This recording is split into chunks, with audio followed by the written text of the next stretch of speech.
Olá! Se nós partirmos então de um sistema de forças e procurar reduzi-lo a uma forma mais simples, nós vamos encontrar em um determinado ponto a resultante das forças e o resultante dos momentos, representado aqui por estes valores. Estes resultantes atuam, portanto, no ponto no qual o determinamos.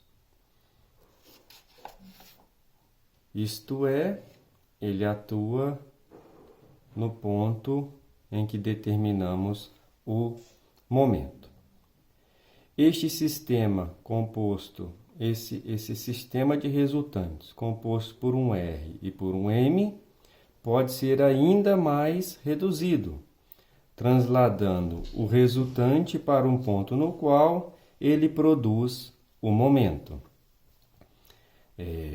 Esse ponto está a uma distância D, ponto B está a uma distância D deste ponto, neste problema específico dado por este valor. Resta-nos ainda, neste cenário, determinar com precisão as coordenadas do ponto B. Ou, melhor ainda, determinarmos aqui 3 pontos, mais que o suficiente, 3 pontos da linha de ação do resultante. Então, o ponto B, a uma distância D, cujo valor D já é conhecido, é um ponto interessante. Mas, pelo princípio da transmissibilidade, qualquer ponto nessa linha de ação nos atende de igual forma. Vamos determinar assim o ponto C e o ponto D, além do ponto B.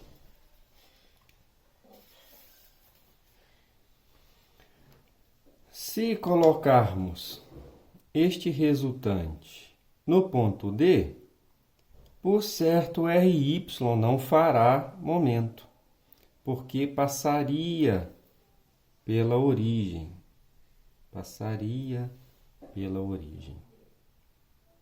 Todavia, R de x sim.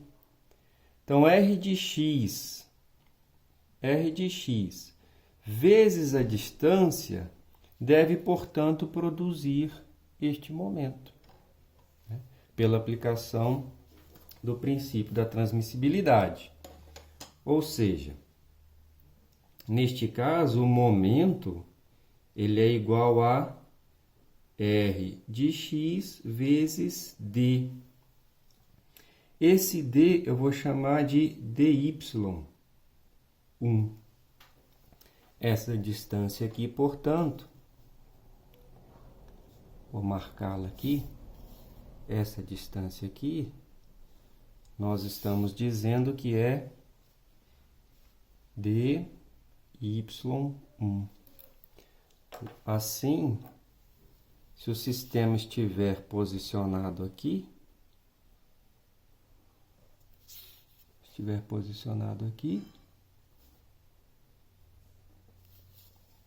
aqui estaria o resultante.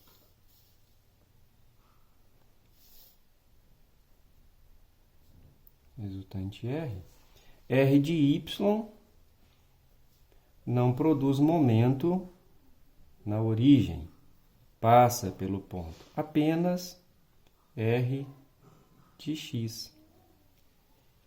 Então, R de x vezes D1 produz o momento resultante. Logo, podemos determinar dy1 como sendo igual a m vezes R, m dividido por R de x.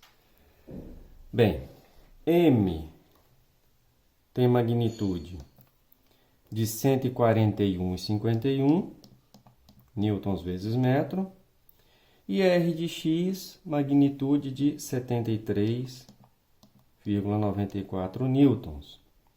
Essa divisão nos dá 1,91 metros. 1,91 metros. Então, notem claramente que o desenho aqui está fora de escala. Temos, portanto, o ponto D. O ponto D, portanto, tem x, 0, e y, D1, que é 1,91.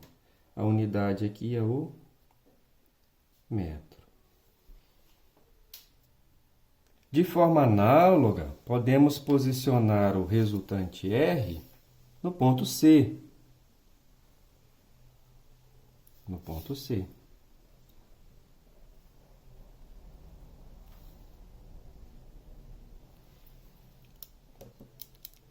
Então, aqui no ponto C,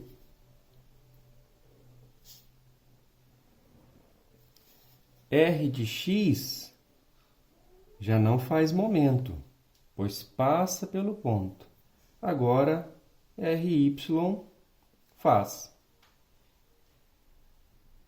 Ok?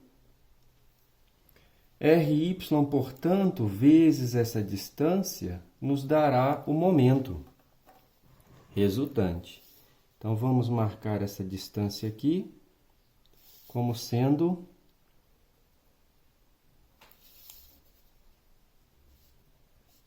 dx1. Assim, o momento resultante é igual a RY vezes dx1. Logo, dx1 é igual a m dividido por RY. Então, o momento 141,51 e o RY 119,77. A divisão nos dá 1,18 metros. Temos, então, o ponto C, onde x é menos 1,18, o menos aqui pela referência negativa, e o x, o y, 0. E aqui também em metros. Podemos conferir. Este ângulo aqui é θ. Logo, o arco tangente de θ é cateto oposto, dy1, sobre cateto adjacente, dx1. Então, apenas para conferir, tangente de θ é igual a cateto oposto sobre cateto adjacente. Então, θ é o arco tangente, θ é o arco tangente de dy1 sobre dx1. θ é igual a... Esperamos que a resposta seja 58,3109, ou aproximado, né? Então, dy1, 1,91, dx1, 1,18, a divisão e o arco tangente.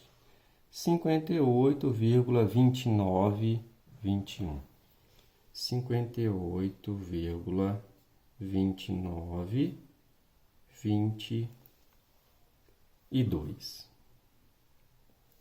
O resultado não é exato, por certo não será, por conta das aproximações que fizemos para determinar Rx, Ry, R por conseguinte, e assim por diante. O próprio momento. Então, essas aproximações resultam nessa pequena diferença entre estes dois valores. Quanto mais casas adotarmos para as forças, melhor será essa aproximação nessa conferência.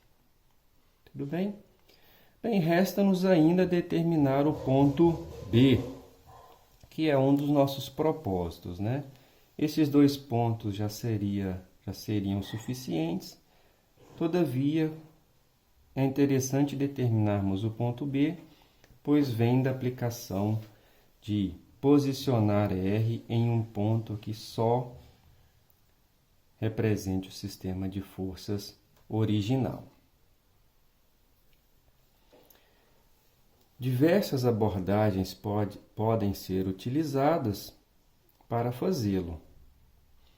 Todavia, penso que podemos utilizar este ângulo θ como a informação para determinar este valor.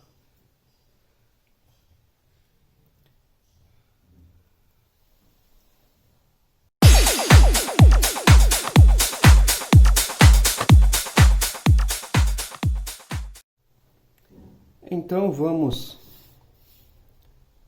chamar a distância do ponto B até O, essa distância aqui, de dx2,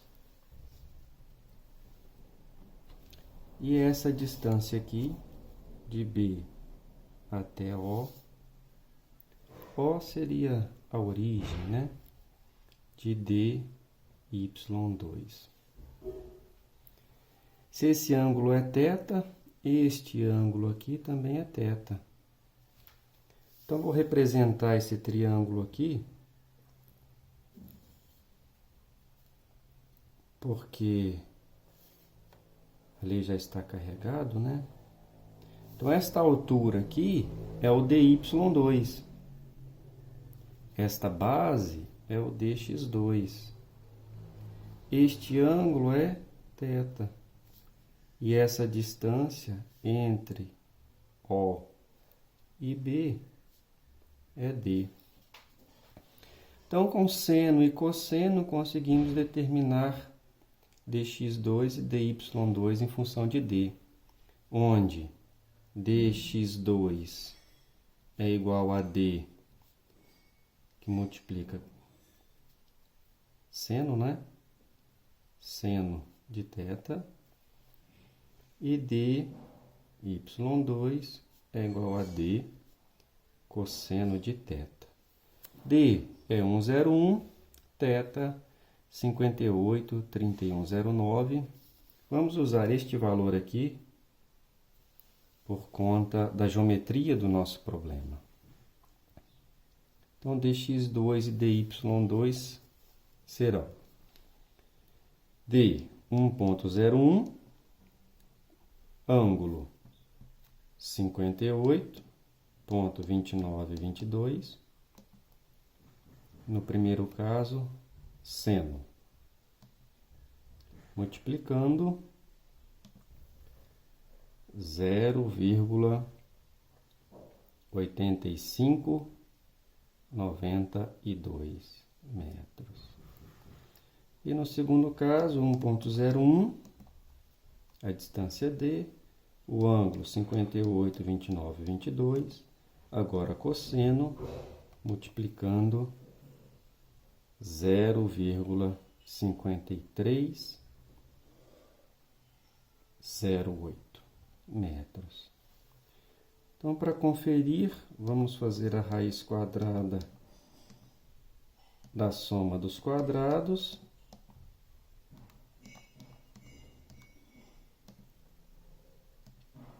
Então, 1,01, com aproximação bastante razoável. Assim, temos o valor de B.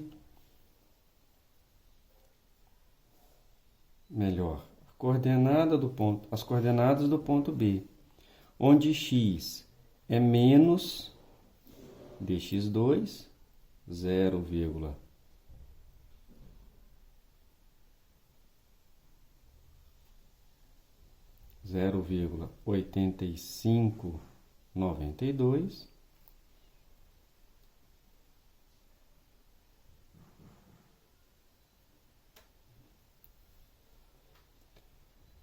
dx2 menos 0,8592 e dy2 0,5308.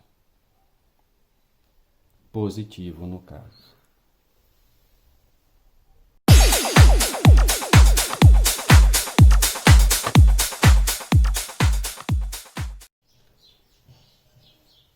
Mais uma conferência seria possível, melhor dizendo, é possível, determinando M a partir do ponto B, considerando no lugar do resultante R os componentes do vetor resultante. Isto é, o momento no lugar de ser R vezes D seria Rx vezes dy2 mais Ry vezes dx2. Vou registrar aqui no cantinho, não é? Nós esperamos que M seja igual, no sentido aqui, horário, menos Rx dy2 menos Ry dx2. Nós esperamos que a resposta de M seja muito próximo de 141,51.